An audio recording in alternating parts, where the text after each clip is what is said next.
ईश्वर को पाना भी एक इच्छा है। इसीलिए मैंने कहा ना पिछले एपिसोड में कि ध्यान का जो रास्ता है, साधना का जो रास्ता है, वो बहुत कठिन है। पहली कठिनाई क्या है? आपको अपनी शक्तियों का अंदाजा नहीं, आपको अपनी सेनापतियों के बारे में पता ही नहीं, अपना नहीं पता, दुश्मन का भी नहीं पता।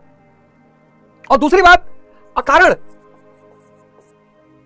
परमात्मा मिलेगा, ये मिलेगा, ऐसा होगा, किसी ने देखा है?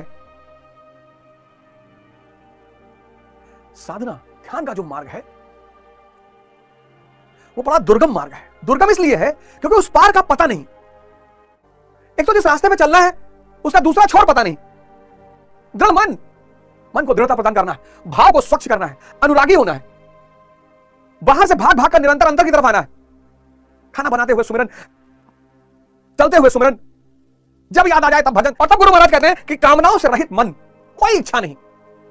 बड़ा अजीब सा लगता है। हम जीते ही इच्छा से हैं। हमारे जीवन, हमारा संस्कार ही ऐसा शुरू होता है। जब हम बच्चे थे तो हमें टॉफी का लालच दिया गया, टॉफी पर जिंदगी हमारी शुरू हुई। जब हम युवा हुए तो हमें विवाह का लालच दिया गया। बेटा पोयम सुनाओ, पोयम सुनाओ, अंकल टॉफी देंगे। हमने मान ही लिया कि जब भी कुछ करेंगे बदले में मिलेगा। पोयम सुनाए तो टॉफी मिली। फिर बड़े युवा हुए तो बोले देखो पढ़ लिख लो, नौकरी कर लोगे तभी सुंदर पत्नी मिलेगी। फिर वृद्ध हुए तो बोले धर्म के रास्ते पे चलोगे तो स्वर्ग मिलेगा। और साधना क्या कहती है?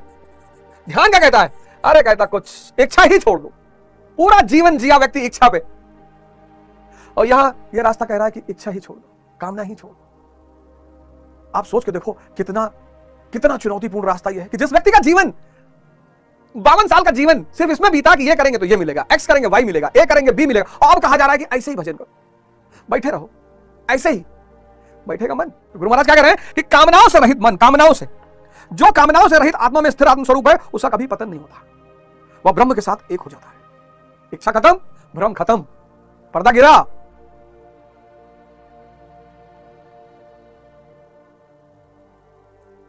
जब तक भ्रम है तभी तक अविद्या का अस्तित्व है।